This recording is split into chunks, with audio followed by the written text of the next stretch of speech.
new season is dawning for Africa as brokenness and destitution give way to a robust and vibrant future.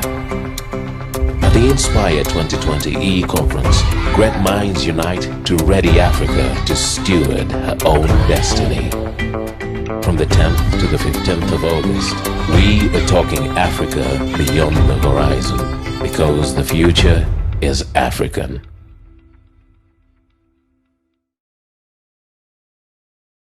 Welcome, Africa, to Inspire Conference. It's my pleasure to welcome you to the 2020 Inspire Conference. I'm Emmanuel Osanga, your host, together with Elizabeth Okello and Ben Mwine. We'll be hosting you for. We are very excited to receive you. Thank you for making time. I can promise you that your life will not remain the same this year. We have quite a loaded week ahead, and we have quite a good start tonight. I hope you're looking forward as I am. I'm very so much looking forward to this time.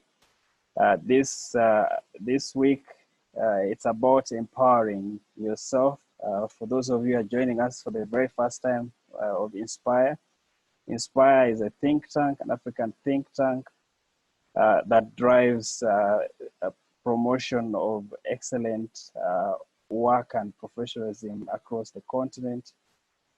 We are very, very happy to host you. In terms of the week ahead of yourself, you probably have seen the website you've seen the program on our website. It's a very detailed program for the week. We'll be addressing really what Africa needs to be able to prepare itself for the future. For those of you who are watching us on Facebook, you're welcome. We've gone live on Facebook as well. If you want to hashtag, please do follow us on Twitter, hashtag Inspire Synergy, as well as when you go in Twitter, use hashtag Inspire Synergy 2020. That's the main hashtag that we use throughout this conference. Our speakers are ready for you, and we're very, very excited to have you. The conference, we have received a tremendous enrollment onto this conference this year, and we are confident that we've prepared enough food for you. By the time you leave this week, you will be better prepared to be able to take Africa forward. This week is about empowering yourself, so be open-minded. My only request to you is open up your mind to receive as much as you can this week. You will use the material that will be shared in this week to be able to make Africa a better place. We are joined by a number of friends from all over the world. From a number of countries within the continent. We're joined by friends and colleagues from Nigeria, from South Africa, from Kenya, from Uganda, from Burundi, from Zimbabwe. And we also have friends who are actually joining us from across the Atlantic, from the US and from the UK. So it's a global conference. In as much as we think it's an African conference, I want to tell you that it's a global conference that has attracted interest from a number of people from across the globe, because the time is for Africa. This is our time, this is our season, and everybody is in this journey to support us to really take our place as Africans. I'm sure you have heard people talk about Africa as the next big thing, but we are not just able to cross that bridge. And I'm hoping that this week, Ben will see that being realized, or us being prepared and reactivate that vision for Africans, for us to take our place. It's been many years people are talking about Africa rising. Africa is the next thing. We do believe that this conference will enable us to be able to take that place as Africans, to take the globe beyond the next horizon. Ben, what are just your thoughts as we begin the conference? What's ringing in your mind? If you can just unmute yourself.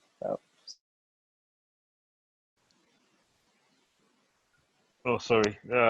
Thanks a lot, Emma. When you think about the things that have been said about Africa for a very long time,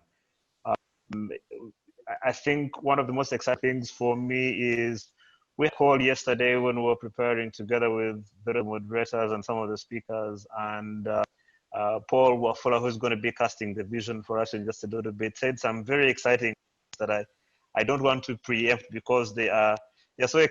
It's easy for me to just go ahead and say them, but basically the idea that what Africa has the potential to do, it's the sort of thing that sends goosebumps down the entire skin on your body to think about the potential that we have as a continent and the things that we can do together as a people. And I think it's about the things that we must do together to go in that direction. And I think for the entire that Inspire Conference has been running, that's sort of been the direction. The one thing I can say, which I'm sure I think Paul will probably repeat once he's been in say, is when you look at the people who started the journey with the Inspire Conference, this many years ago, and see how much growth there has been across the board for people who started this journey together. I think it's a bit obvious that there is potential for us to go, and it's about just having that mindset and knowing where to go and what to do. And having been a beneficiary of some of the conferences, I'm really excited looking at the speakers that we have lined up from across the entire continent, both from here in Uganda and across Africa, who have, I think, between them a few 100,000 miles in terms of travel. They probably know everything of this planet, and sharing their experiences and hearing what they have learned, what we can do to glean off of that, help take Africa to the next level, I think for me is very exciting. This is probably, in my opinion, and I don't want to overstate this, but probably the most exciting week of considering the kind of year that we have had. Look at the things that are lined for the program in terms of how we can build our identity and begin to understand how kingdom economics works and all of that. So again, in a nutshell, I don't think you are understanding how important this week is and what we can be able to do, but also seeing the excitement that people have and people are looking forward to today.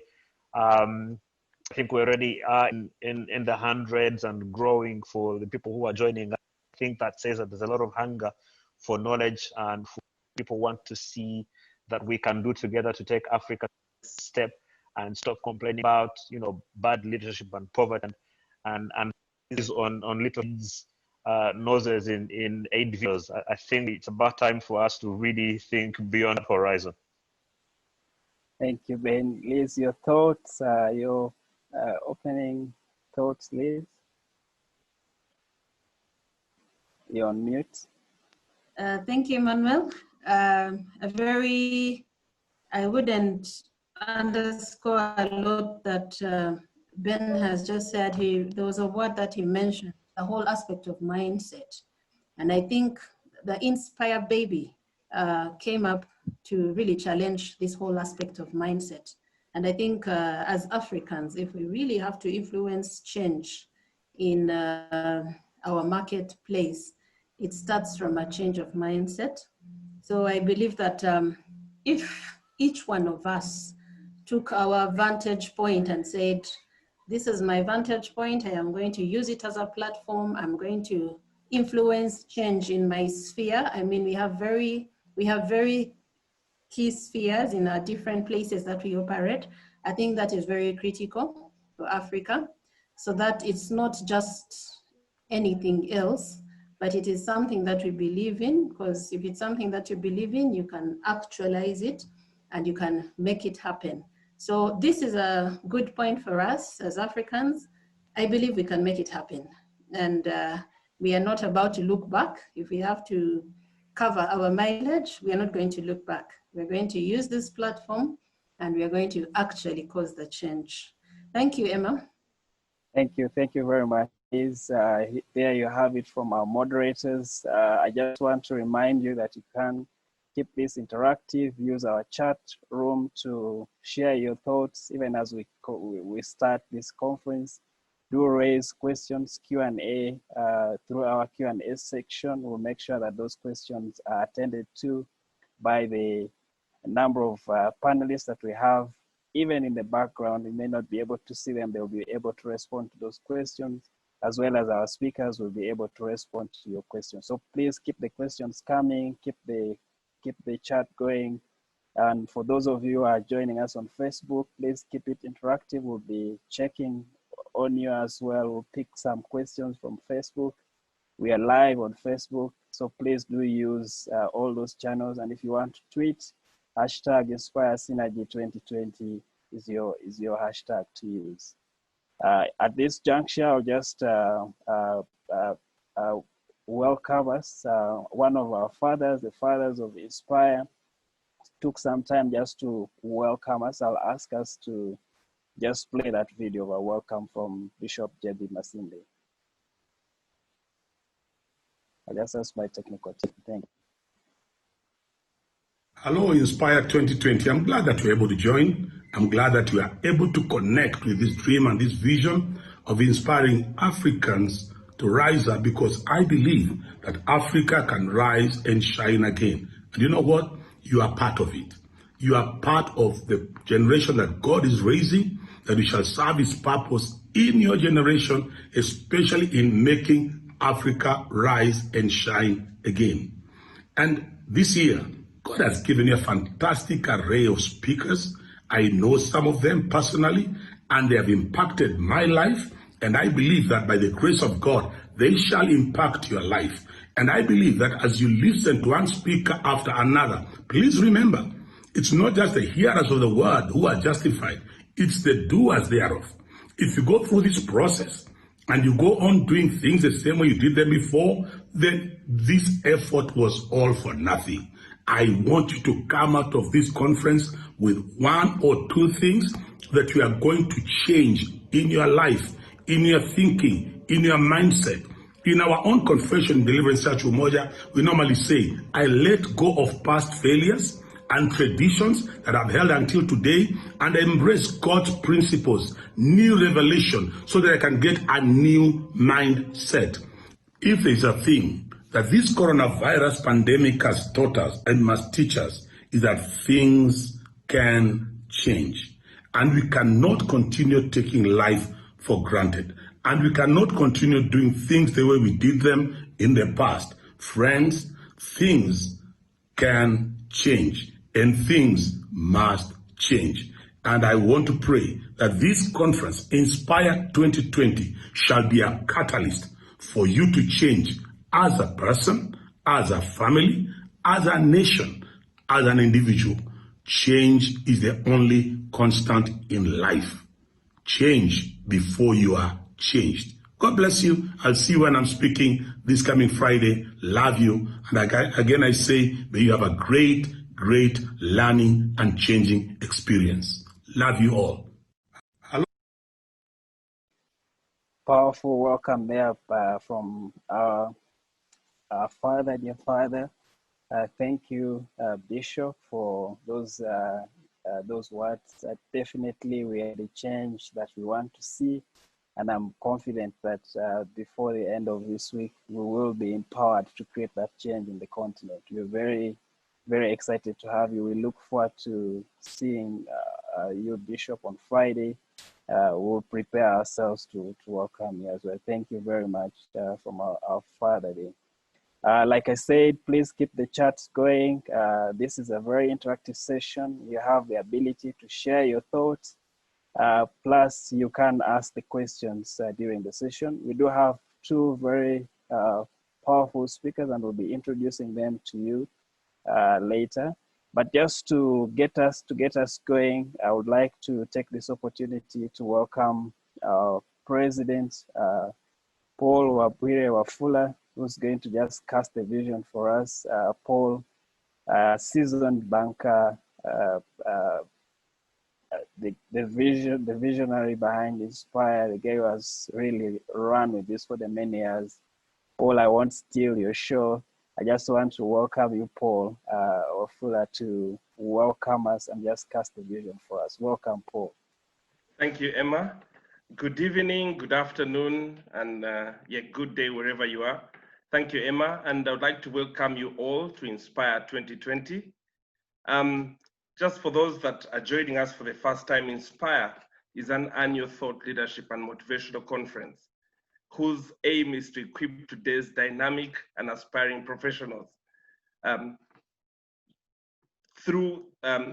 professionals to change the continent of Africa through innovation, inspirational leadership, and upholding excellent work ethics. This conference has existed for the past 16 years, and it has been attracting over 2,000 professionals through the years that cut across the various corporate business entities, both private and public institutions within the country and across Africa. And this was a brainchild of a team of dynamic and enlightened professionals with a zeal to uphold excellent work ethics.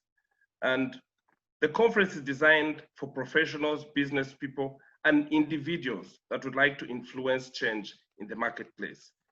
Ladies and gentlemen, Inspire 2020 is not another Inspire. Nor is it another conference, nor a post-COVID Insight webinar. Inspire 2020 is a rallying call. It's a rallying call to Africa and to Africans in the diaspora and Africans onshore to come together and we take hold of our own destiny. We need to heed the call to become the change that we want to see. For nobody is going to hand it over to us on a silver platter. It's time for us to rebuild the African dream. Africa beyond the horizon. An Africa that is booming and blossoming, filled with opportunities for all. Friends, there is hope for Africa. There's hope for our youth. There's hope for our children. There's hope for the generations to come to see the day that our fathers dreamed of. Like King David, the Bible says in Corinthians 22, our fathers fought for our independence. They shed blood and they made great wars in order to reclaim our territory.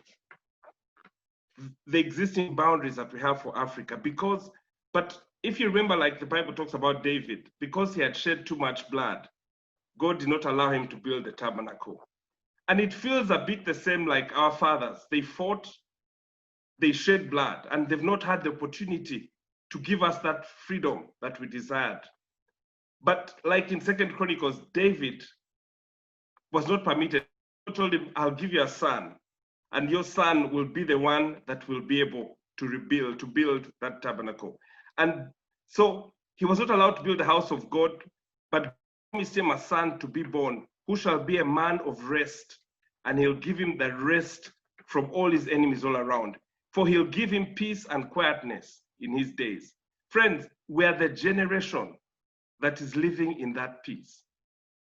I don't know whether you realize it, that the kind of wars we have are not for independence anymore. That season ended. The last independence happened recently with Southern Sudan. But it was more like they agreed, let's share the space that we have. And so if that it's time for the Solomon generation. So Solomon comes on the scene.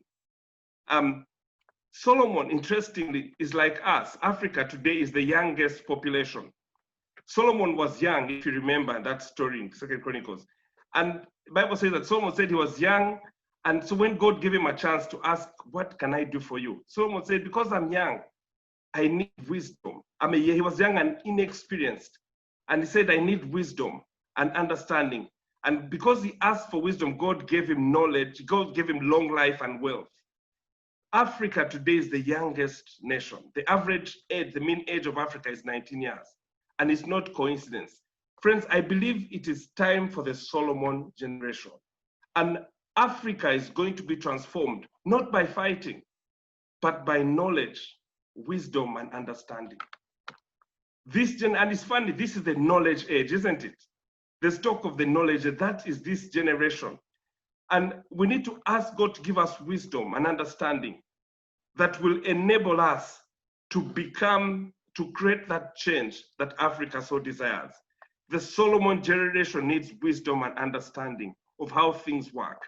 We need wisdom, we need knowledge and understanding, which only God can give. And so our desire in Inspire 2020 as a rallying call is to get the hearts of the fathers to the children and the hearts of the children to their fathers. And like David instructed Solomon before he bowed out, that is why we have collected, the collection of speakers we're having this year is for a range of ages. It's a mix. We've got the fathers, we've got the mid-age, and we've got the younger upcoming, the rising stars. Because reconciliation of the fathers, the sons, and their children. Because we all have to pull our weight. The topics we'll be covering will cover the youth and the women specifically, because for a long time we've thought that it's leaders, it's men that we need. Where are the men? But it needs everyone to pull their weight. And so we want to specifically address the role of the youth, the role of the women, because we all have to pull our weight. Friends, and that's why we have this collection of speakers specifically addressing the areas of their great specialization. And because we need both the young and the old to demonstrate this message and to pass on the wisdom that Africa so badly needs to become the Solomon of our day, so that the nations of the world will come and see and testify that, behold, the people who walked in darkness have seen a great light. Those who dwelt in a land of the shadow of death, upon them light has shined. Ladies and gentlemen, welcome to Inspire 2020, Africa Beyond the Horizon. Be blessed. Amen. Thank you very much, Paul, for that enlightening call. He said it is a call for Africa to wake up, a call for Africa to rise, to look beyond our horizon. And I felt there's a lot of hope, there's a lot of awakening, and beyond the horizon, there's indeed too much that we can harness. And critically mentioned our generations that we look out to. We have the young people, the women, so no one is left out. And this is Africa's dream. It is a big dream. And this big dream cannot be realized just the usual way. So thank you very much, Paul. And that is taking us on to another big step where we are going to get to listen from our next speaker. And our next speaker, who is none other than George Bamugemeire. I'm just going to introduce him briefly. George Bamugemeire has a varied career, both in public and private sector. He has held legal, corporate, and human resource governance and anti-corruption roles in Africa. And he's going to address critical issues in the light of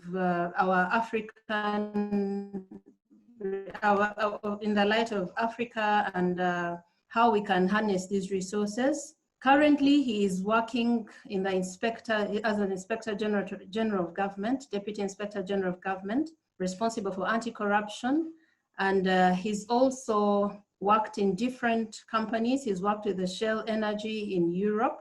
He has worked in London. He's worked in Mexico, Shell Uganda, and all this has been his experience in human resource and governance. So he brings quite a lot for us to draw from this evening. He's a married man, father of 2 children, and he also holds 2 honorary doctorates. So you welcome with me George Bamugemeire, who is going to speak to us, and be blessed as we listen from him.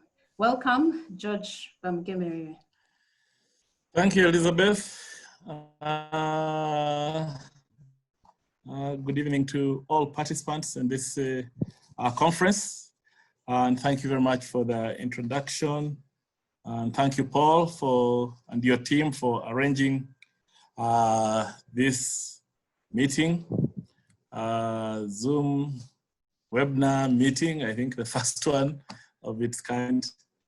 And thank you for all the participants for taking off time to join us this evening. The topic you've asked me to speak about is very complicated, and I too have no straight answer, and you'll see why later. Yet the topic is not only important to careers of our youngsters, but also to the future of Africa. I would therefore like to be part of the many people out there who are involved in this dialogue. There's one incident that jolted me into a reality check on this subject. By the way, the subject I'm talking about is the future of jobs, competences required in Africa, Africa beyond the horizon. So it was the year 2000 when the managing director of the company I was working with here in Uganda, as the head of HR and legal, walked into my office and informed me of a policy shift. He stated that we're actually trying to recruit a retail operations manager for the organization. But at the same time, we are considering promotion of some people to more senior roles and needed a clear criteria for the shortlisting of eligible candidates. The managing director was brief and to the point. He said, with regard to the shortlisting of candidates for the retail manager position, he instructed that I should only who possessed at least or United States. And with regard to promotions, he stated that only staff who had worked abroad were to be considered. I was both shocked and angry because it dawned on me that I was not eligible for either of the two career opportunities in the organization, which I and many others had worked for a long time. But that experience also awakened me to a new reality in the employment market. I realized that the market was demanding a feature that was not explicit, but which was aggressively being enforced.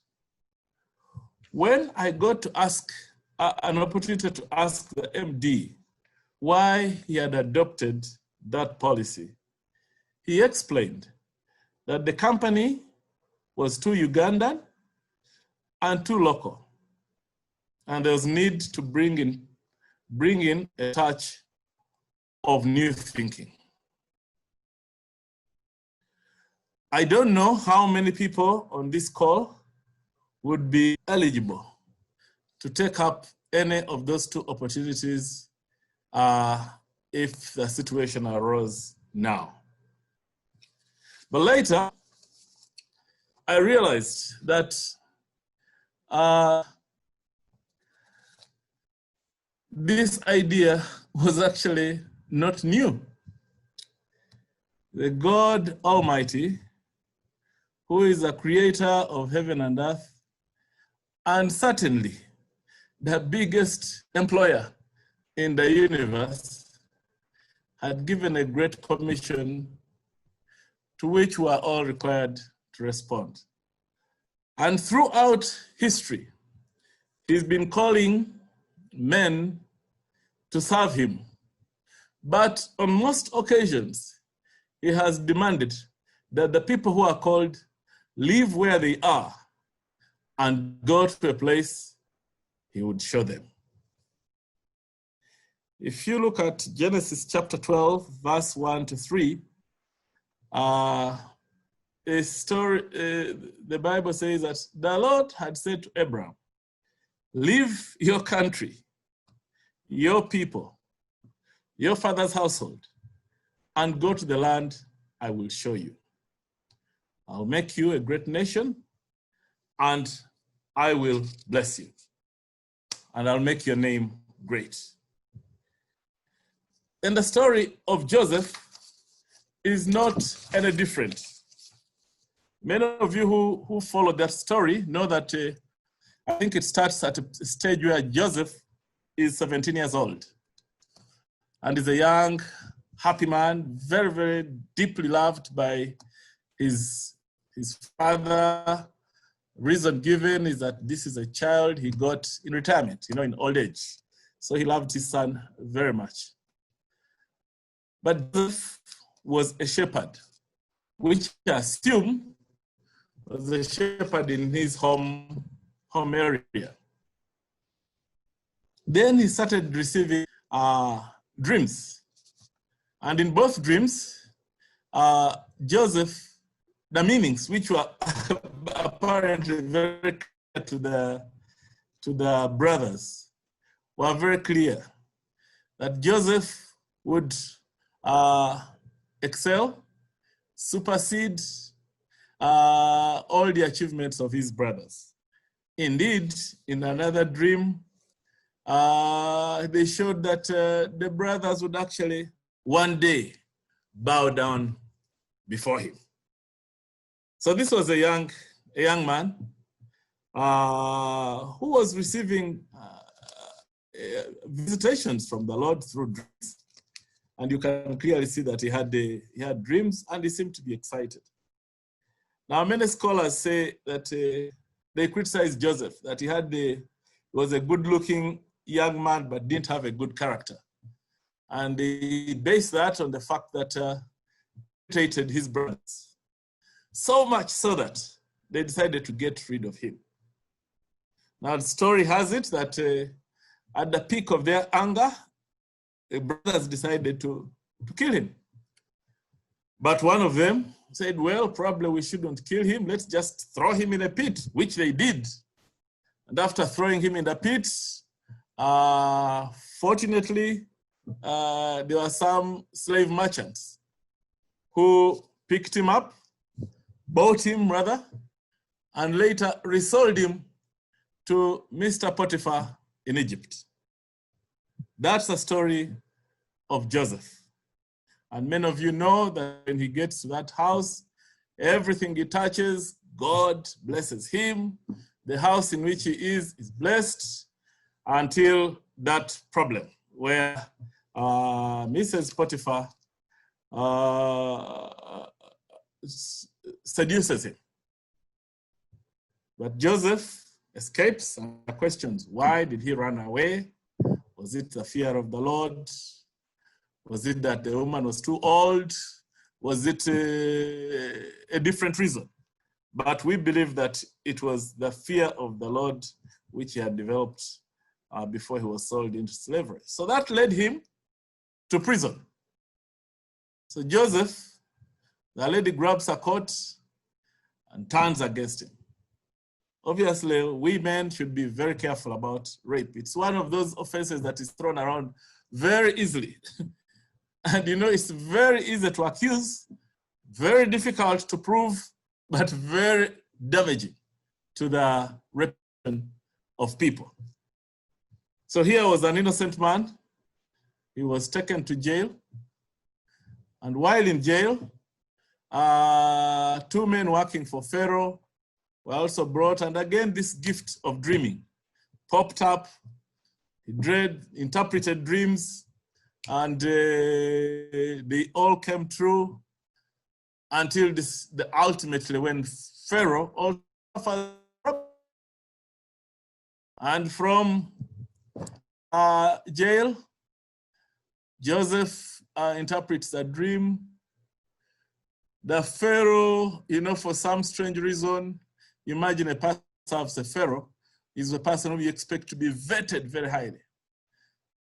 But Pharaoh overlooks the charges that were pending against Joseph, promotes him to the highest office in the land. Now that story will illustrate to you that this young man who was in a foreign country, but a lot of events, a series of events happened to him prior to becoming the prime minister. The other person is Moses. Moses, again, is a very good-looking baby. The parents struggle to keep him. When he's 3 months old, he's become big and cries a lot. So they arrange, patch up papyrus and let him drift on the River Nile. So at some point, his sister is kept on watch.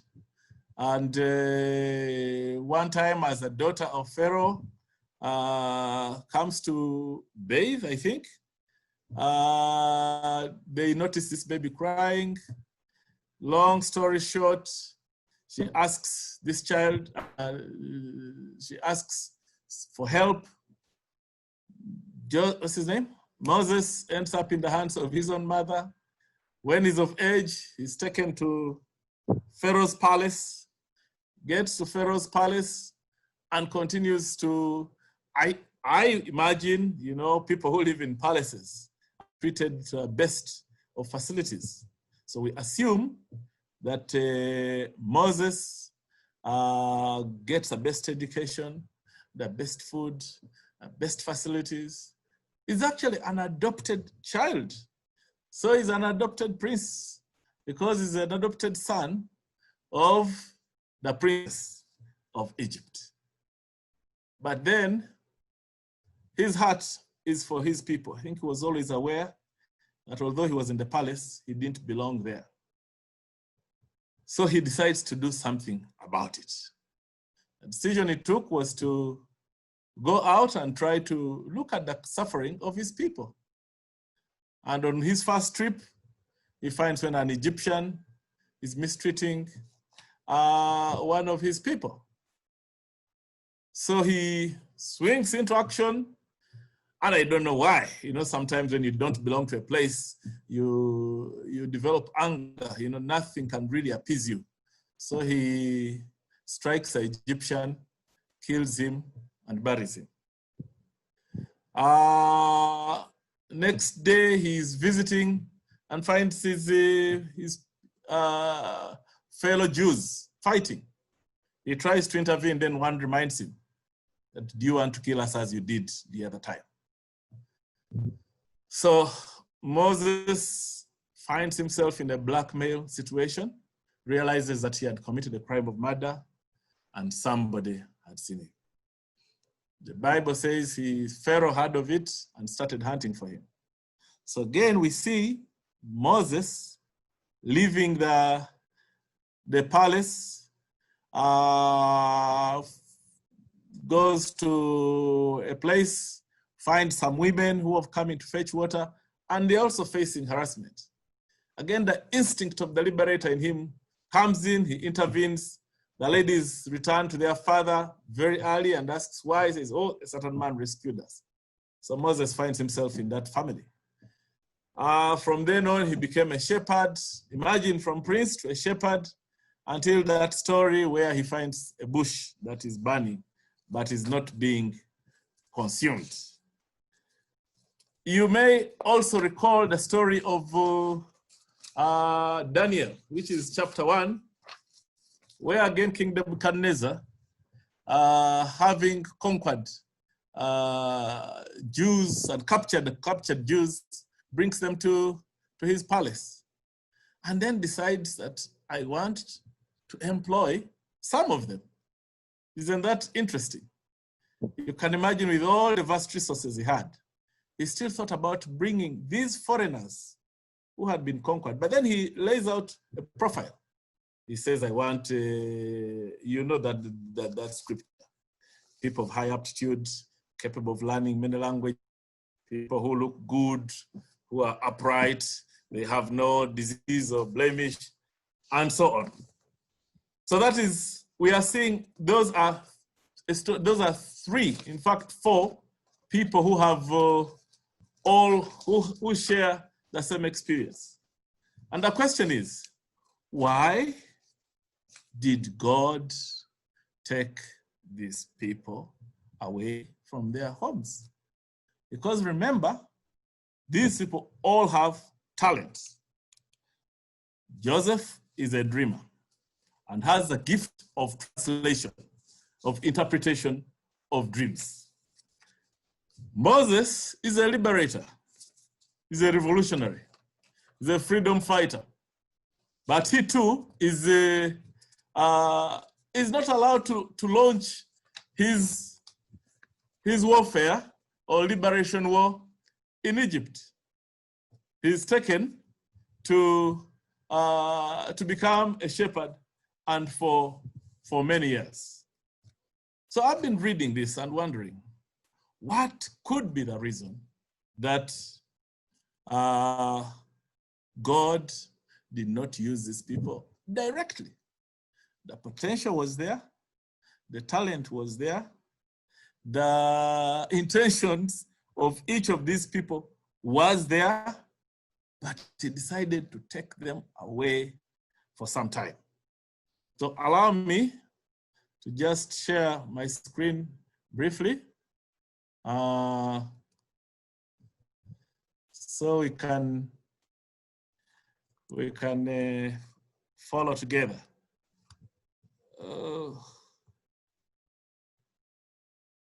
I hope I can. We can see your screen, George. Thank you. What do I do? We can see your screen. You can see the screen? Yes, please. I'm just wondering how I can move the slides. You can use your arrow. Hey, arrow is not working. Okay. Yes. So these are just pictures. I think you've seen the pictures. I defined the word horizon there, which is the limit of a person's knowledge, experience, or interest. And then this is the story of Moses, which I've talked about. That is again Moses trying to liberate. That is Moses in the burning bush. That is the story of Joseph. These are all internet pictures, by the way, they are available. And then, so we look at the dilemma which these men faced. Both of them, at the beginning of their work, lacked tact. They had the right intention. They had the right motive, and the talents they had were God-given, but they did not have sufficient tact. So we see God taking them away for some time, and they must be, I think they must have both wondered why they are being taken away from the causes they were promoting. Joseph, with regard to his dreams, and Moses with the liberation. So for me, I think that the dilemma these men faced, and maybe even Daniel, you know, who finds himself as a captive, then the person who's captured him suddenly turns him into a resource person. So the dilemma of these men, to me, sounds like the dilemma which Africa faces. In 1963, the heads of state of Africa signed the OAU Charter in Addis Ababa. That was on 25th May, 1963. And listen to their aspirations.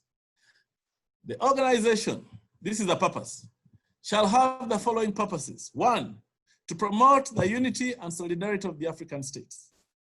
To coordinate and intensify their cooperation and efforts to achieve a better life for the peoples of Africa. So that struggle was there in 1963. to defend their sovereignty, their territorial integrity and independence. D, to eradicate all forms of colonialism from Africa. And E, to promote international cooperation, having due regard to the Charter. Now, this appeal is much, much longer if you are to look at it in full. But you could see the cry of African leaders. On the one hand, there was a lot of hope because colonialism was coming to an end. But on the other, there was a lot to be done.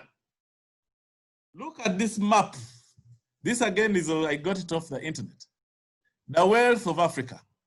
And you notice there isn't much of oil, for instance, in our region, which has since been discovered. But this is Africa. These are the African resources. If you look at West Africa, there is oil, iron, cotton, uranium, gold. Then look at this stretch, there is crude oil in the middle, North Africa. Then Sudan, downwards, there's a lot of gold, diamonds, coffee, grains, tea, but we think we also have oil here in the green belt. And then down South Africa, oil, diamonds, oil in Angola. So you can see that Africa is a continent of promise. Africa is a continent of promise. This is a little description of Africa, which is called the mother continent because it's believed that it's the oldest inhabited continent on Earth, the second largest continent, surrounded by those seas and oceans, the Indian Ocean, South Atlantic, south of Europe, and so on. Mediterranean Sea, Red Sea, Indian Ocean, Atlantic Ocean. But then it has these problems. Overwhelmed by unemployment, illiteracy, hunger, and darkness due to inadequate electricity. And the problems are difficult, widespread, and frustrating. And yet they are not new because remember, by 1963, there was already a lot of hope, but also frustration.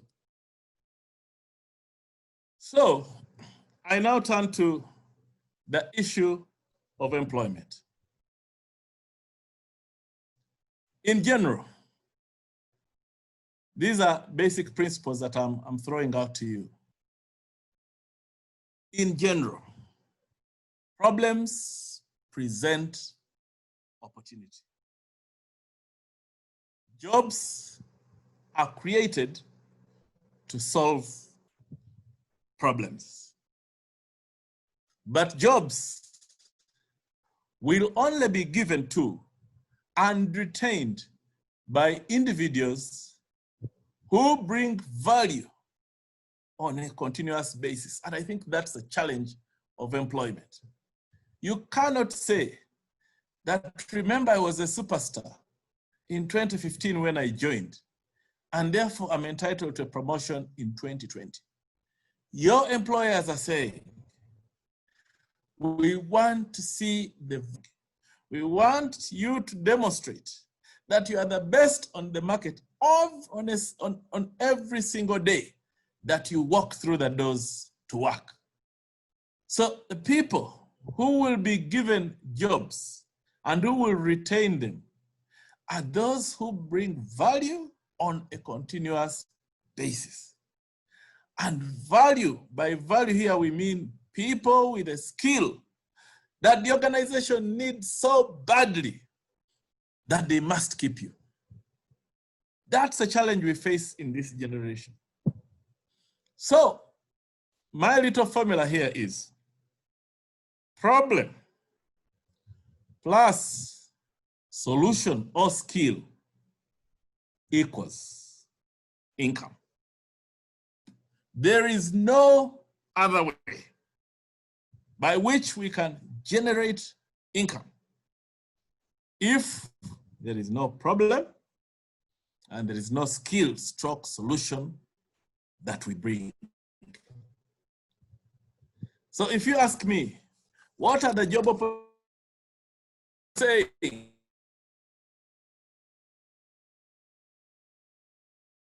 But what is to bring? Stroke solution. Africa yearns for individuals who have skills to solve problems. Unfortunately, there is only a small talent pool of people who are creative, people who have the commitment, people who have the aptitude, people who have the skills to solve the problems. That is why you won't be surprised to find that this small talent pool on the continent, in fact, in the world, is the one that is headhunted and shifted from one organization to another. I used to see a number of talented people, and they seem to have an arrangement with the headhunters. Because the headhunters will take you to an organization for 2 to 3 years, but every year they'll be popping in to ask, are you still happy where we took you? Because remember, their fee is paid by the employer who brings you. So the more places they take you, the more they earn. So they'll bring you for a year or two, and the moment you express interest in leaving, they'll be back at your door. Are you still happy? So that you are sold to the next place. But the group that is sold from door to door, organization to organization, country to country, is a very small population of people who have discovered the secret. So the businesses struggle to retain them. Look at our Joseph example once again. Genesis 41:37. This is when he's interpreted the dream for Pharaoh. Pharaoh is in a dilemma. A problem is coming. It's going to be a huge famine. You need to do something and do it now.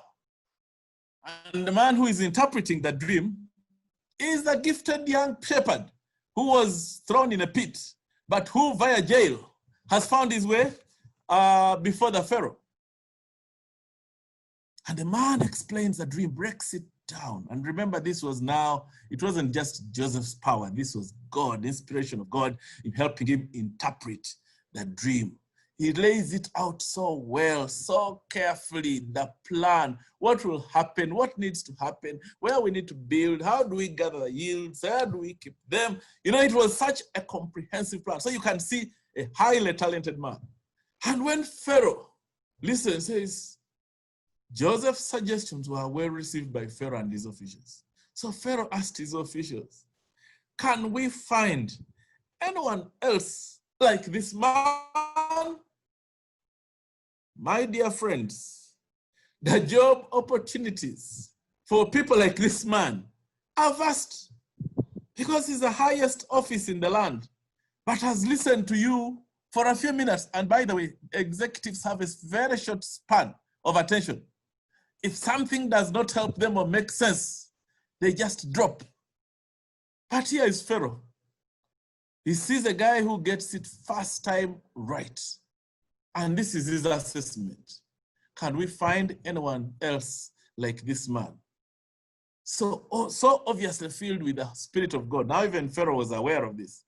And Pharaoh said to Joseph, since God has revealed the meaning of the dreams to you, clearly no one is as intelligent or wise as you are.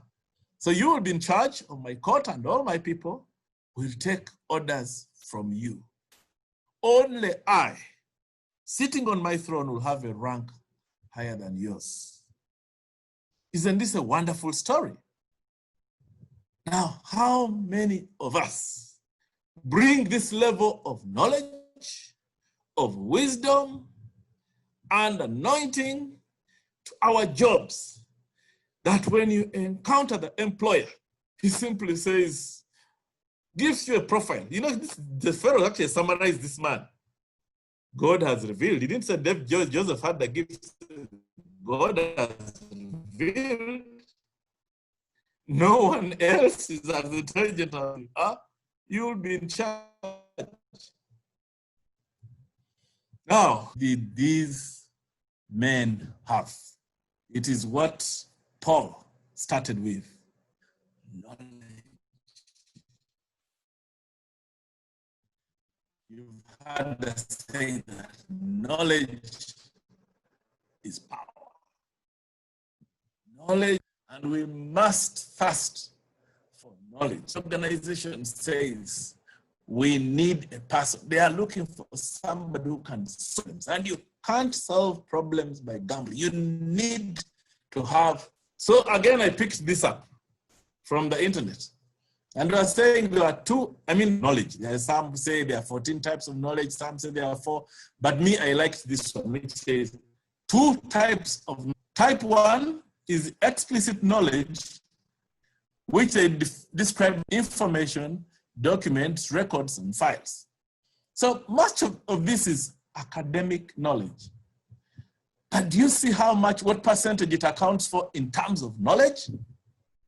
Only 5% of we spend so much time gathering in school is actually useful. Then there is what they call tacit knowledge. The tacit knowledge is the experience, the thinking, the commitment, the works, getting things done.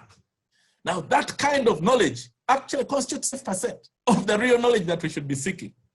So in an ideal world, we should redesign our search for knowledge or education system to invest more in with the tacit knowledge than according to these analysts. This one describes it a bit further. It says, explicit knowledge, which is the knowledge we glorify knowledge found in documents.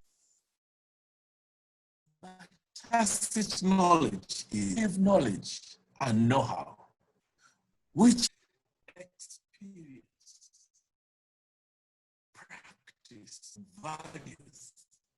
Do you see this combination? Unfortunately, this kind of knowledge is not why I started with Joseph and Moses. See them later in life being rewarded. Implicit knowledge, which, for instance, Moses already has. But he finds this tacit knowledge more important for him and for the work he was going to do. Remember, Moses had to lead lots. You can check the population of children of Israel when they were leading. 70 came, and 400 years later, 3 million, 30 million. I could check. Some of you may.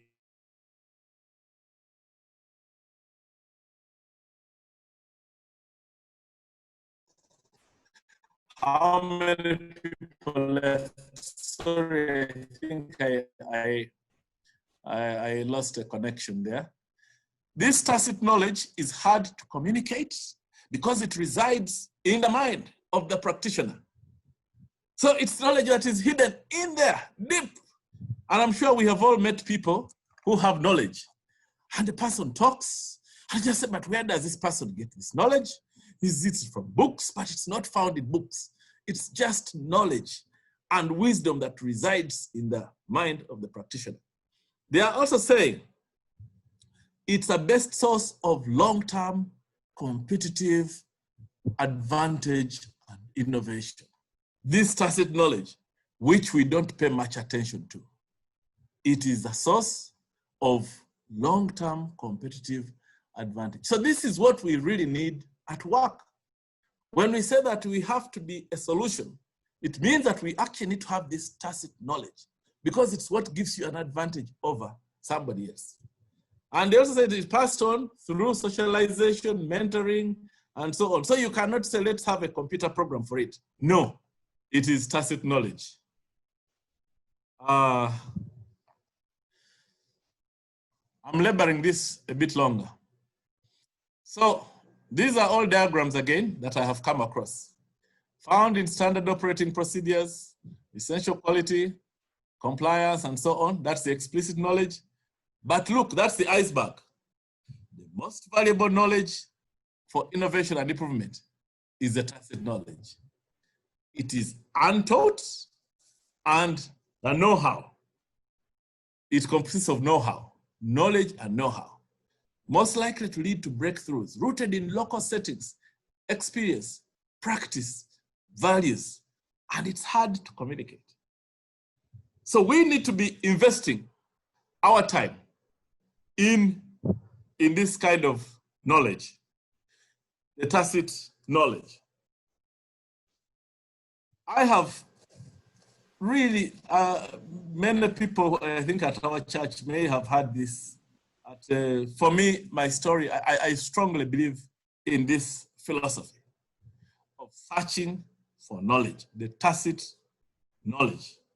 It's important to get the explicit knowledge because that's what will put your foot through the door. But the tacit knowledge is what will keep you in the job, and it's what will promote you. I remember my story. One evening, when I was still at that company, when a managing director, that same one, by the way, I referred to at the beginning, walked into my office at about 6 p.m. and said, I want you to write an agreement of purchase of a company. I'd like to find it under my door tomorrow morning. It was Friday evening, in the night. So I sat down, because this was a man who did share the details. Now, lawyers prefer to have the information, as much information as possible. But I had been hearing rumors that he was trying to buy a certain company. So I drafted an agreement for a company abroad in a neighboring country. Next morning, which was Saturday, he comes back and says, I've looked at the agreement, but that's not the one I want. The one I want is for a local company in Uganda. So again, we sat up, wrote. Then one day, we are traveling to a neighboring country. And we got there and the airport, the person coordinating this whole exercise told us that, you people, the minister is leaving. Is flying to Washington. So there is no time to go to the hotel. Let me take you straight to the minister's office. So he took us to the minister's. I was not supposed to be part of that group. I had just gone to carry on due diligence about the company. So I end up in the minister's office. When I get there, I find that the minister's advisor was actually my classmate. So we get talking. After 2 or 3 visits, the managing director pulled out of the deal, said, George, take over this deal. So I kept going to that country, back and forth. And it was inconvenient because that country was using a different language, a different culture, different practices, which were really inconvenient to me. But when I finished the deal after 1 year, the MD was so happy. He was actually promoted. And he also offered me, said, but by the way, what can I do for you? I think there's such a verse where somebody is asked, what can I do for you? I actually didn't have an answer. I said, I have this job of HR. Can you combine it with your job? And please, I'm busy. I wanted an answer now. So I said yes. Now the HR offer turned out to be a game changer for me. Because a few months into the HR role, the regional HR manager was hosting a big meeting here in Kampala for all the HR managers in the region. And it was to be attended by people by our bosses from London. Then at the last minute, a day before, and I don't know why, he pulled out of the arrangement, said, George, you organize everything. I'm not going to be part. So I find myself in this crisis of organizing a conference. I'm new to the discipline. I'm not an HR person, actually. I was not trained. But here I was hosting people from London and from the region.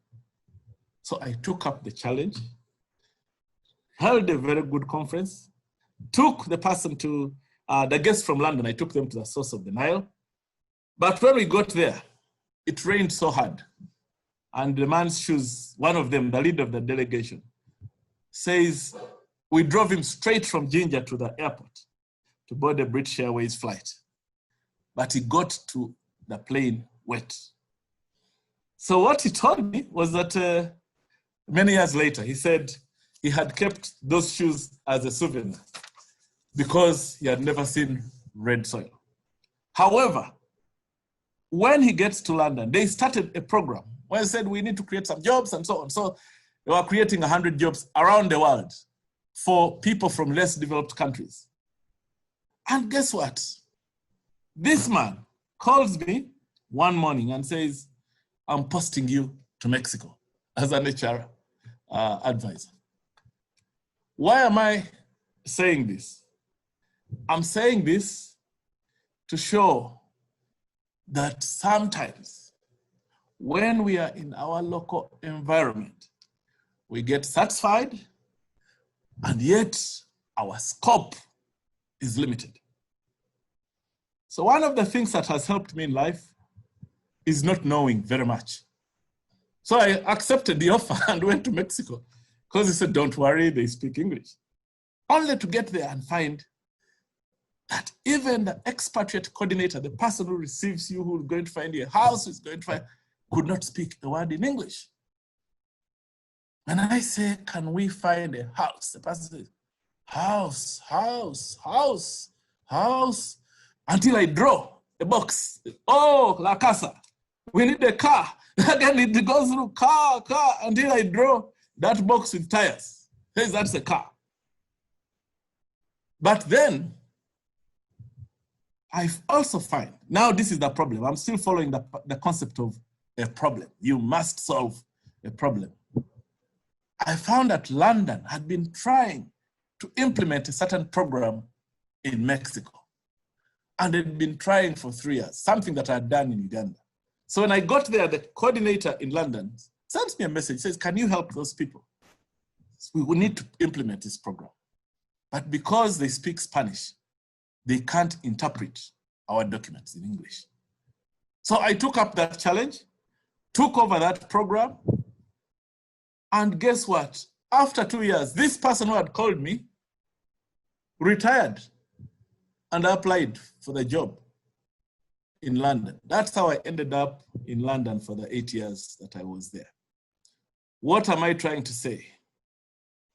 The Lord is asking us to look for knowledge. Look for knowledge. But the path to knowledge is you must move from where you are. We must expand our horizon. When we expand our horizon, we then get into this realm of tacit knowledge. Tacit knowledge is what will save you when you are in a hot spot. There are jobs on earth for which you are not trained. There is no one who can teach you. You have to do the job, and all you'll depend on is the tacit knowledge, the untaught knowledge and know-how. So we need to invest and find ways of getting into that realm of tacit knowledge. Know how things work. What do you do when you are in a new job? Imagine, when I got that job in London, the first challenge I faced was, how do I come from home to the office? They had put me in a hotel on Oxford Street in London. I said, yeah, please report. Because unlike us here in Uganda, who pump our guests and say, we shall pick you tomorrow and drop you at the office and then take you back. Here, you're told, this is the map. This is your hotel. The office is here. So you need to come from Bond Street and take a tube to Waterloo. Now, I had never been in a tube. So what did I do? I called up my friend who lives there, called Edwin. Edwin, can you go teach me, how do you buy a ticket for the tube? So he came from his home in the night and we did a rehearsal. He told me how to buy the tickets. We went and swiped it through the machine, entered the tube, got to the other side, put it through the machine, walked out of Waterloo, came back, did it 3 times. Wow, suddenly, I now knew how to travel on the tube. But and there are lots of those. When we're in Mexico, again, This not knowing a language is a terrible, terrible thing. We got lost many times. You know, we'd go to a church and we get to the church. If you are lucky to get there, then there's a problem of getting home. Many times we couldn't get home. Catherine was our driver. So we'd sometimes find ourselves on the other side of Mexico. Mexico City is big. At that time, it had 26 million people. It had a street called Insurgentes, which was, I think, 28 miles. There was one called the Periférico. I think it's about 70.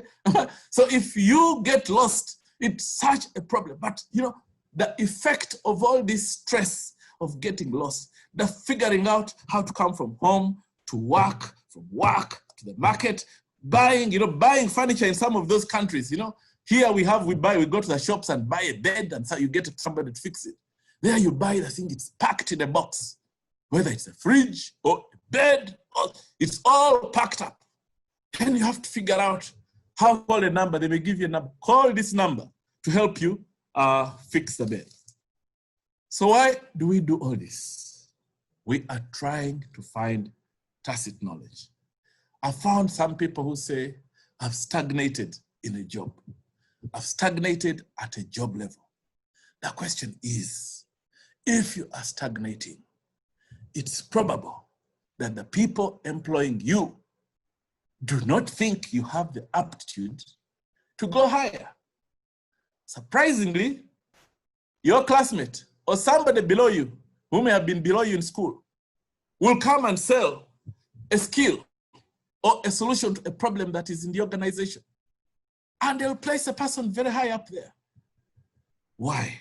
Because people are possessed of tacit knowledge. These are just a few principles that I will share. I don't know how, as I conclude, we are saying, please leverage on your strengths. God has planted in each of us certain tools, certain strengths, certain gifts, like he did for Joseph, his dreams, for Moses, the liberator. We also have the liberator here in Uganda. And people have various gifts. But you're saying, please identify those and use them to serve humanity and feed yourself and your family. It could be just a temperament. It could be a character. It could be a physical ability. A little story here is when I was in London, I asked the man who interviewed me, he said, but why did you give me this job in London? I'm a man from Uganda. And the man said, when we were interviewing you, we asked a certain question and you burst out laughing. We were facing a problem in that team, a team which had very serious people, and we thought that it was not a pleasant atmosphere. But you laughed during the interview. Now, people in our family laugh. We actually laugh very easily. It's not because we are not serious, but we find humor in a lot of things. Now, just that laughter moved a panel to say, we need a person of that temperament. So some of the things we are talking about are not big things, but God has just planted them there one day to use to solve a problem. Whatever you do, live with the end in sight. But manage behaviors. This is the tacit knowledge I'm talking about. What to say, when to say, to whom to say it. We need to be anchored in deep and strong beliefs. The kind of commitment and values that Joseph had. Because Joseph was in a trap. That test, very few men on earth can pass it. But the man runs away. Because he could have just hung on and said, okay, I'm protected by the lady of the home. And he would have probably kept the job for a long, long time. But he would have never become the prime minister. So it calls for iron discipline. The Joseph standard. Avoiding destructive behaviors. We all have hindrances from childhood. These are things that we need to confront. Hindrances from childhood that keep us back for life. Because there are things we have. And when you're in your local environment, nobody probably tells you. So you carry on thinking everything is okay. Then you wonder why everyone screams, detests you, can't promote you, can't give you a job, and so on. So we need to confront those behaviors. The concept of networks. Now, people in HR and many places teach, you need to belong to a network. My dear friends, we need to be careful about networks, because these networks are not for nothing. There are networks which are all right, loose collection of people with similar interests. But what we've seen increasingly is that networks have interests. Many networks have their interests, and they actually require you. Now, the sign up that is required is that you are undertake to protect each other. But each one has to have a certain unique contribution. So you are held hostage. So what happens when the role ends? How are you going to cope with rejection? Because they discard you when you have no value. In whom do you sell?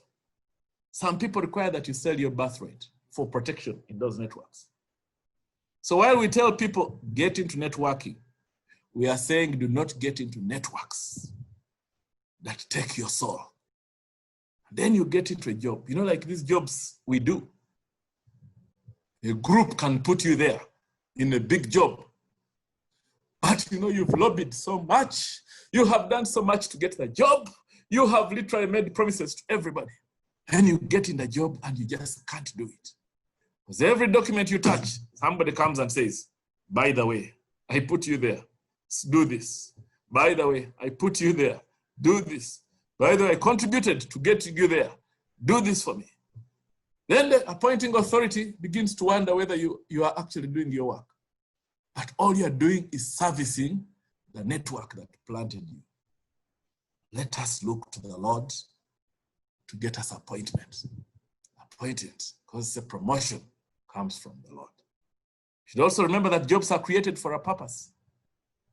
Always remember, do not get a job and say, wow, what will this job do without me? No, there is a purpose. Make sure you are fulfilling that purpose every day. The market is competitive. Your real success is anchored in what you have to offer. So you must have something to sell. You must have something to solve the problems of the person who's given you the job.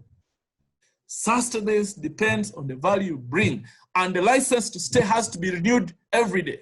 The value has to be current. Success is also driven by the inner energy, which only the Lord grants.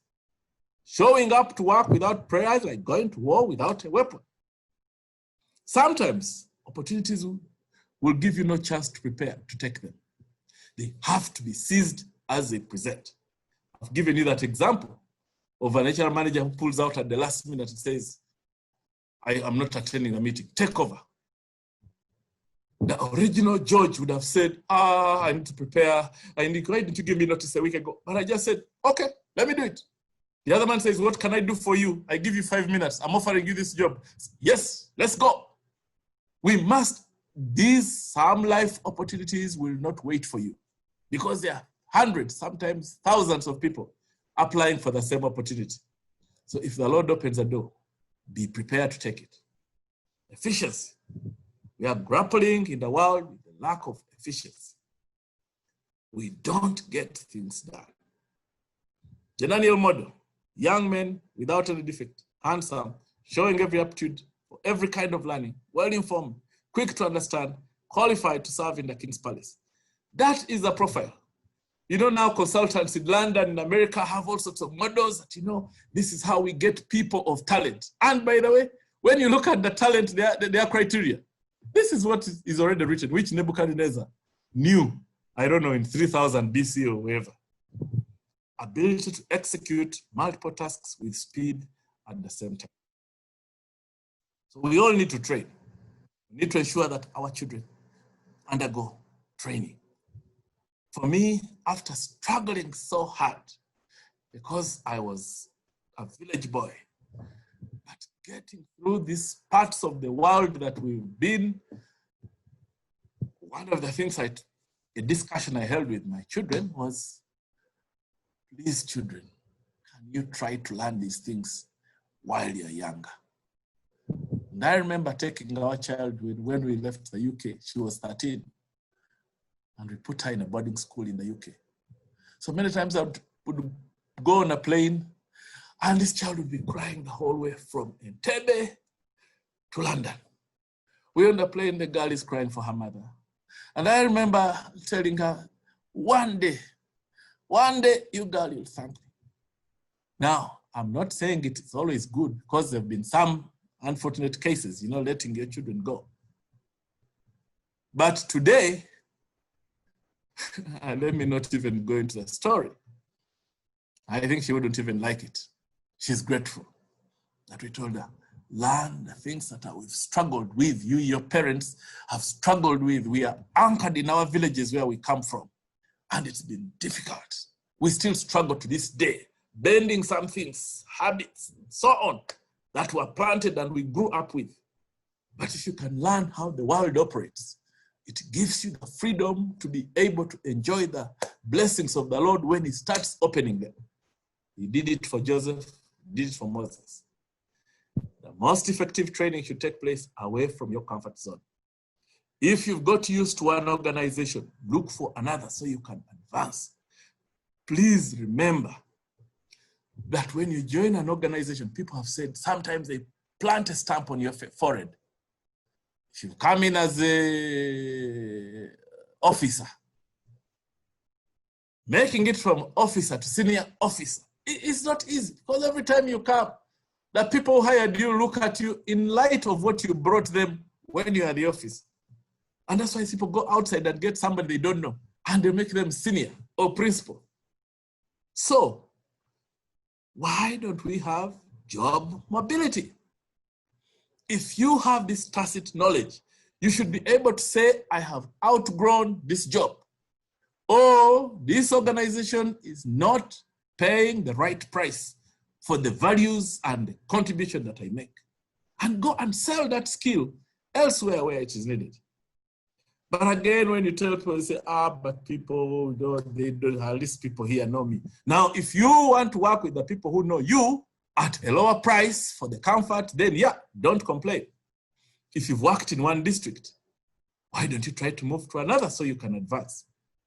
If you've worked in one country, why don't you move to another so you can advance? If you worked in one industry and you have a skill to sell to another, take it. Develop yourself for the future market. Address your gaps as early as possible. Don't wait for people to train you to say, that is a gap. Because you may be lifted so high. Then the gap screams at you and everybody.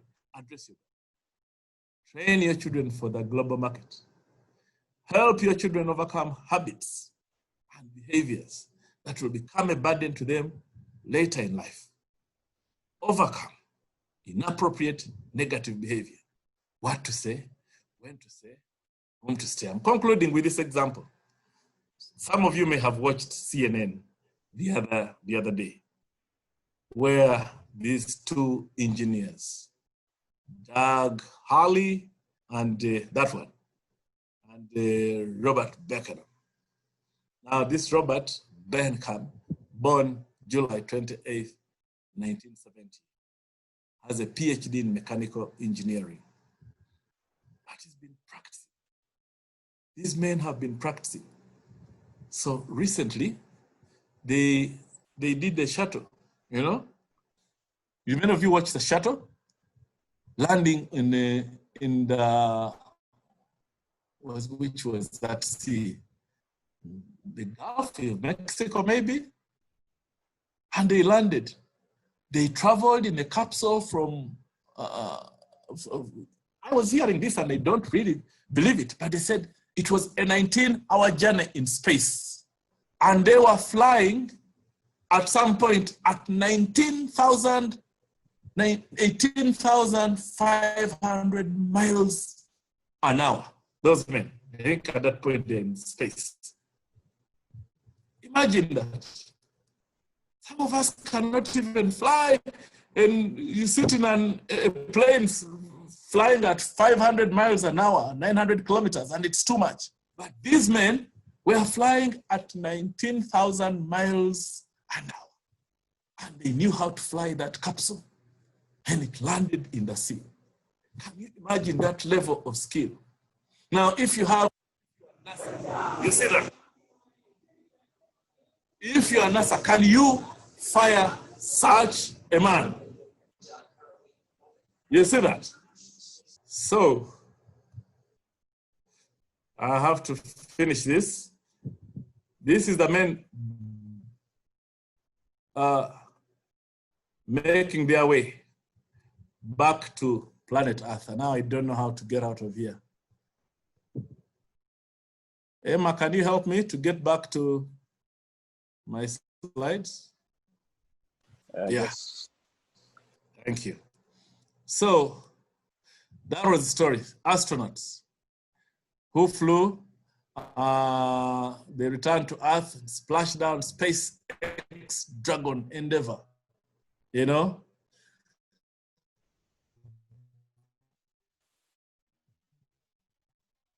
That is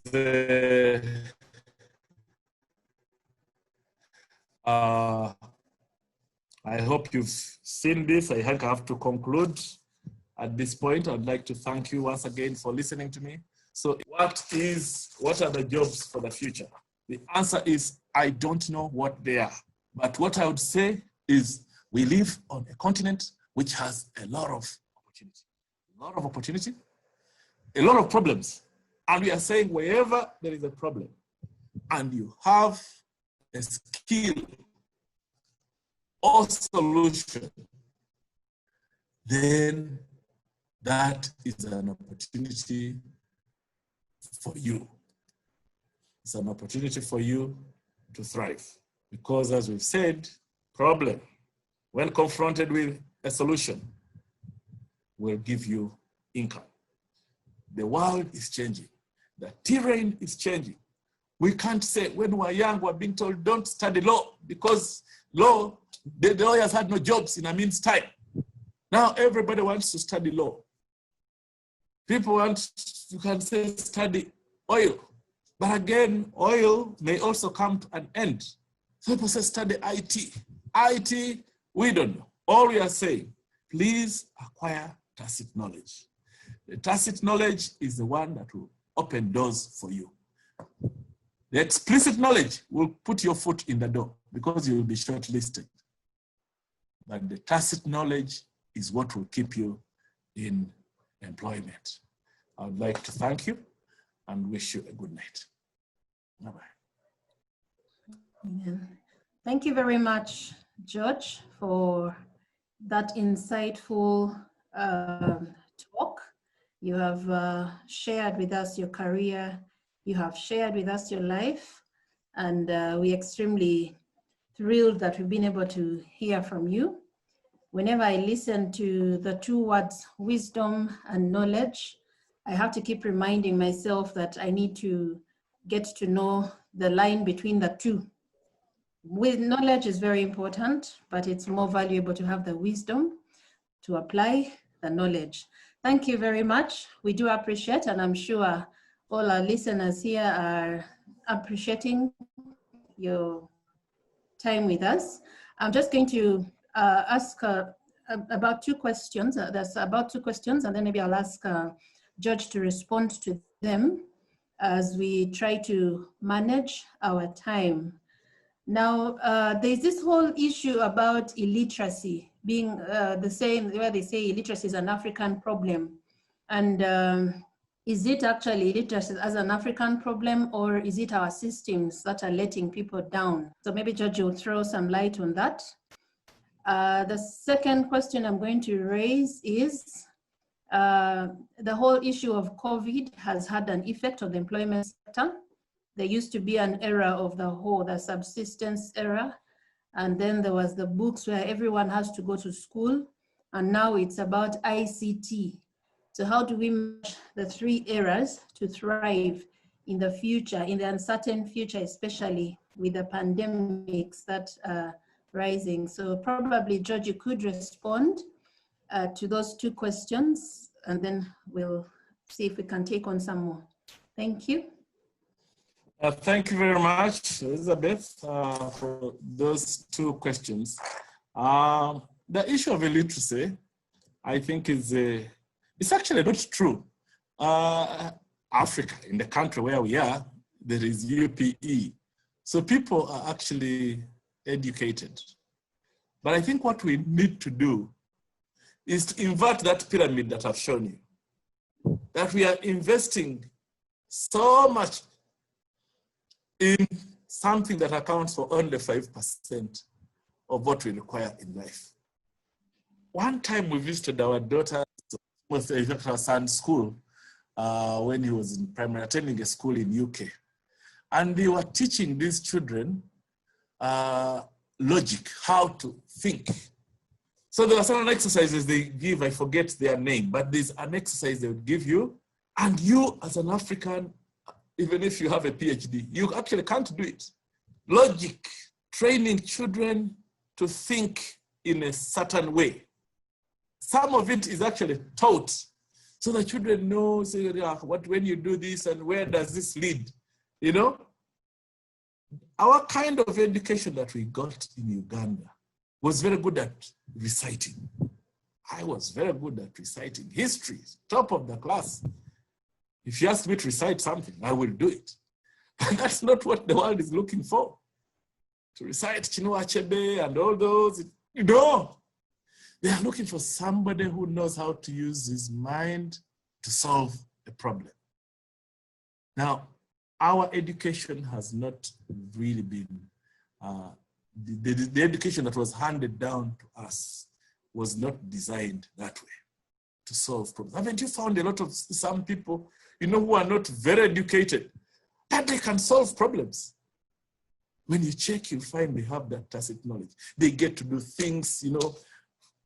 I keep giving this example at workshops. You know, you can be in a big workshop, people are wearing suits, and then somebody throws a chair near the door. And we shall all file out of the room, at break time, come back, then go, and the chair will be left there. Now, is that illiteracy? No, it's actually not illiteracy. It's just an attitude. So we think we need to turn that pyramid and design curricula that can help people not only acquire the academic documents that we glorify a lot, but to acquire this tacit knowledge. Because when you have command of these things, you know, you can go to any part of the world and you have no worries at all. You can fit anywhere, you can fit, you know, because you have overcome the test that we have to break through. Then the second is the role of automation. If you are to look for one answer for the question you put, what do we do, agriculture and, you know, ICT and so on, is yes, knowledge in the world has increased. Knowledge has increased. People have designed all sorts of things. They have designed things. You used to slash with a slasher. Now I see people with a little rod, you know, and there's something circle, and they come and, you know, they clear the compound. Tractors. There is so much automation. But alongside automation is the issue of markets. Because I think people, particularly in farming, struggle with the question of marketing. Having harvested so much, where do we put the produce? So we need people with Joseph's anointing, because that completes the cycle. Automation helps increase the volume of what we can do.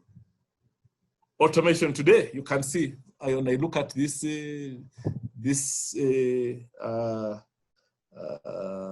webinar, you have 260 people in one session. Would you gather them on a typical Inspire day in the evening in Kampala? I think it would be difficult. You'd be hard pressed. So automation should be used. And automation comes from innovation. Innovation comes from tacit knowledge. Tacit knowledge is the one that creates and innovates. Thank you. Thank you very much, George. I just got, as soon as I would keep hearing you emphasize the word tacit knowledge, I kept on constructing the word a gene, like there's a certain kind of DNA that just gets implanted into you as you get into wisdom and like And certain things happen naturally. If you try to, yes. So I'm just thinking, this DNA, no one takes away a DNA from somebody and in that direction. So two other questions. When you talk about the whole issue of headhunting and seeing how much of it is really attributed to perception and bias, there's a whole aspect of perception and biasness, and then there's the real potential. And someone is asking, could this be part of the root cause of the problem that is making it difficult for Africa to reach the horizon when you talk about biasness versus the real potential? And then another question that comes through is, how best can we apply the tacit knowledge acquired from abroad to redeem our native workforce? Thank you. So I hope, George, you could possibly respond to those two as well. Thank you. Elizabeth, I missed the second question. How do you use tacit knowledge? Yeah, tacit knowledge acquired from abroad to redeem our native workforce. Okay. Yes. Thank you. On the issue of headhunting, I agree. There is a whole lot of perception. I told you, I think I started with that story where somebody is saying, shortlist only people who have at least a qualification from abroad. That I just thought it was illegal, actually. But yeah, this is his organization. It says, for me, this is the way I want to transform my organization. Everybody you meet here speaks Uganda. Uganda, this happened, you know, the singer so-and-so did this and so on. And you can understand if a foreigner is wondering why nobody is interested in foreign news, nobody is interested in foreign trends, what's happening in Kenya stock market and so on. So he says, for him, his solution is, I want somebody who have ever heard about such things, or who can come and speak a language that I understand. That is, it's true, it is a form of bias. But employer is entitled to introduce his own criteria, because remember, the challenge in Africa is too many people chasing too few opportunities. So people introduce many barriers, and I mean sieves, to say, when we advertise a job, there's a time we advertised 25 jobs at the Inspectorate of Government 5 years ago, and we received 5,000 applications. Now, for 25 jobs, 5,000. I don't know the maths of how many per job. So, you know, we sit there and say, how do we cut down that number? Rule number one, apply an aptitude test. Difficult questions. So that will cut down the number from 5,000 to maybe 2,000. Then say, let's draw a line. The rule in Uganda is for every job you advertise, you have to interview 5 people. So do the maths, 25 jobs times 5 is how many? 120 candidates, 125, I don't know. So you say, okay, oh, 225? I don't know, anyway, I don't know the math. So you say, we are now sieving. So let's now draw a line. Who are the top 200 people? And those are the ones you interview. So there is a sieve. But the issue of perception is true. And that's why we are saying, let's train our people to be able to fight that battle of perception as well. In the Inspection of Government, we've been conducting, we're doing a restructuring. And we've been interviewing people, we've interviewed everybody has reapplied for the jobs. But we've been surprised, we found about 5, 6 people. One working in northern Uganda, another one, people have never seen. But they came and put up a fight at the interviews.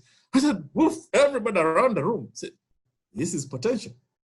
Now, one may say that, well, they are speaking a language that we probably, or using concepts that we probably, no, but people who have potential are difficult to hide. They'll just pop up, you know, somebody will show up, say, where are you from? I'm from Bamugemeire or wherever. But the person has the potential in him, and maybe they've done some work on them to help shape perception. Then there are those who come and you know them to be very bright, but they have not overcome these other problems I've been talking about. Legacy of the village, the legacy of our upbringing and our schools we attended and so on. So it's difficult to sell them. You know, you may know that this is a good worker, but when they appear before 5, 6, 7 people in a panel, they don't come across well. So yes, recruitment, there are a lot of tools that have been developed to assess and bring some level of objectivity. That's why you hear of things like structured interviews.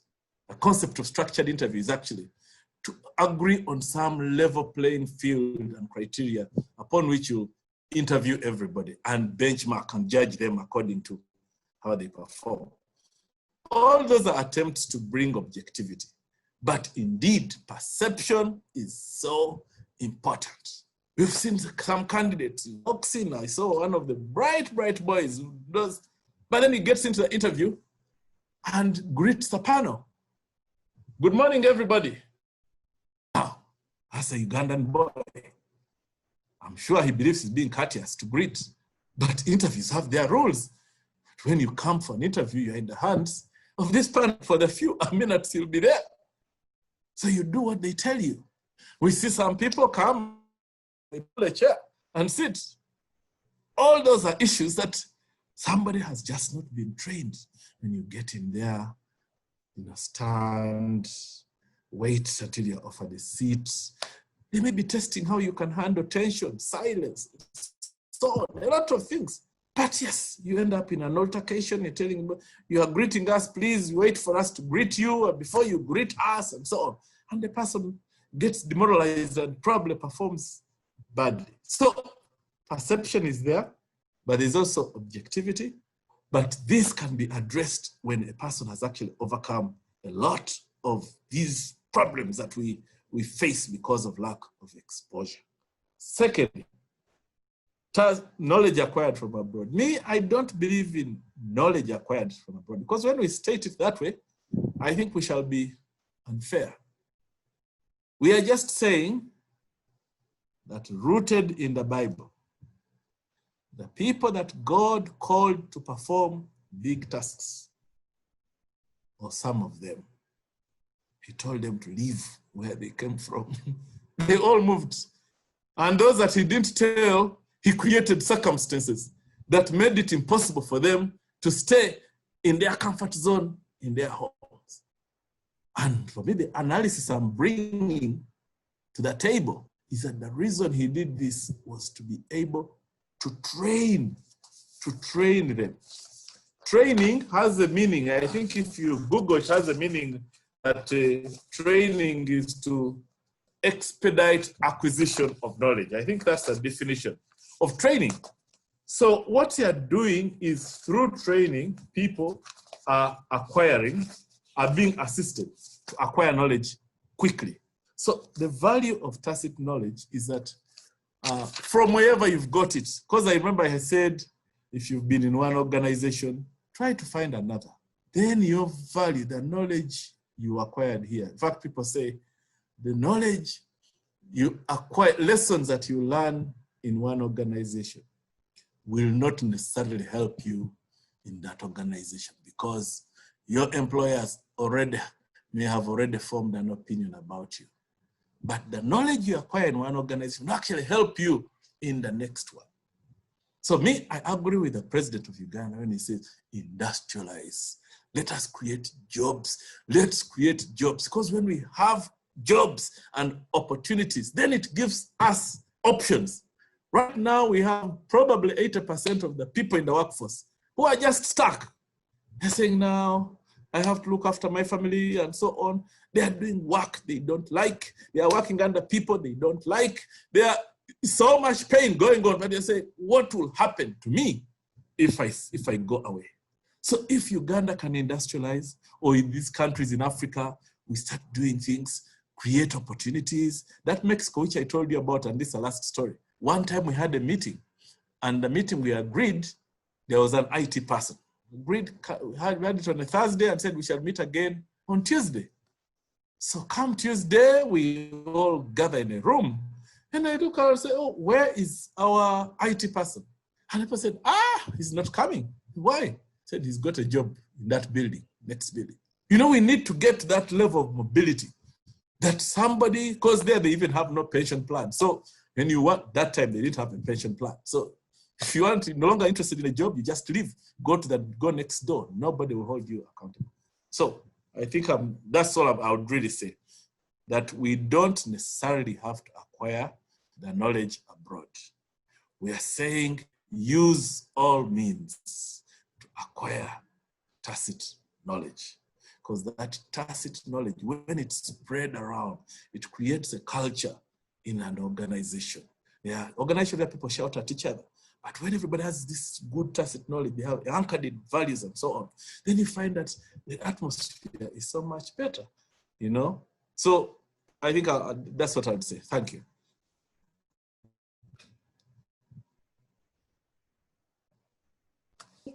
Thank you very much, George, for responding to those questions. I'm sure there's quite a lot that we are learning, and we still have some other questions. I'm just going to say our speaker is going to respond to them in the chat. Because of time, we may not be able to respond to all the questions live, but he's going to respond to them in the chat, and you'll be able to hear his heart out on the issues that you would like him to throw more light on. Thank you very much. I'm sure, Ben, you have been following very closely, and this insight has rubbed onto your DNA as well. So maybe you would share with us a sentence or two as we get ready for our next speaker. Welcome, Ben. Thanks a lot, Liz. Yeah, absolutely. I will never see the word tacit the same way again. What a big thank you to George, and I'm sure all of us have picked up on that. I think all you can say is, I mean, wow, double wow, starting with Paul, who I think who should run for president maybe somewhere. That was really a rousing start to inspire Synergy 2020, Paul. It was amazing. And then, of course, George, and what you've just done. I think for those who are joining us around the world, we're saying in Uganda where we say our money is finished, and that basically means that we've gotten full value for the money we have paid. Never mind that we haven't paid anything, of course. The value that you're getting from these next 5-6 days is probably worth a few $100,000 if you were to go and get this information and knowledge from school anywhere. And so I want to encourage you to join us and stay with us throughout the entire week. You can imagine we're just getting started, and this is amazing. The things that we are already hearing from our speakers, one speaker so far, and that's just the beginning. We have one more person to go this evening, and then after that, from tomorrow, there's a whole lot of things that are lined up for you. Things like, is Africa ready to take advantage of the fourth industrial revolution? That's coming up tomorrow. Later on, we're going to have things about how we can find the true African identity in diversity. How do we redefine the African mentality? How do we define kingdom personal economics? What is the critical role of governance and legislation in shaping Africa? And that's just a little bit of what you can expect to see coming your way this week. As always, want to remind you to kindly use the hashtag Inspire2020 and Inspire Synergy 2020. Those are our official hashtags. And also, while you enjoy the presentations from our speakers, don't forget that in the chat room, there's a whole myriad of wisdom that is being shared by those of you who are joining us. So please do spend some time in the chat rooms as well, and just pick up on the knowledge that is being shared there on the chat rooms and on Facebook. Of course, if you go to Facebook, simply search for Inspire Conference Igniting Potential. So if you go to Facebook and search for Inspire Conference Igniting Potential, you'll be able to find the live feed, so you can actually go and catch up on the videos that have happened already in case you missed them, but also to engage in discussion with like-minded people across the entire continent and indeed across the world, so we can try and make sure that we go in the right direction as we push Africa beyond the horizon, which is our theme for this year. Now, as we get on to the next session. One of the things that was asked somewhere along the way, at the beginning of this session, someone asked and said, I only see people that look young, the conference. Is this a conference only for young people? I found that amusing because Africa as a continent has an average age of 19 at the moment. And that shows you just how young we are as a people. That, of course, becomes very important because of what young people can do. This last weekend, I had the privilege of hosting one of the presidential candidates in the election in Uganda. Just in case you are around the world, we have a presidential election coming up in just a few months. And the privilege of interviewing some of the candidates. My candidates over the weekend that I hosted my show, I do a radio show on Saturdays, was Army Commander in Uganda. He was 29 years old, 29. Just for context, I'm turning 41 in about a month or so. And I couldn't help but think to myself, wow, by now I probably should be president or something. I mean, I think, and the whole point there is this, and I think George touched on this briefly, the fact that Joseph and all of these guys started very young and were able to use the talents that God had given them from a very early age to succeed. Paul Wafula said something yesterday on the group as we were preparing for today that I will repeat for you as we introduce our next speaker. And he shed light on the fact that the group of people that started Inspire have grown to places where they are across the world in very key leadership positions. Paul is a business leader with Standard Chartered in Dubai.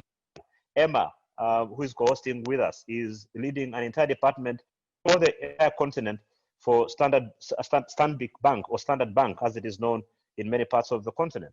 And when we started Inspire, these were guys who were in their 20s and growing, but look where they are now. And the whole point there is this, that you have the young generation having a very, very role to play if we're going to be able to take Africa beyond the horizon.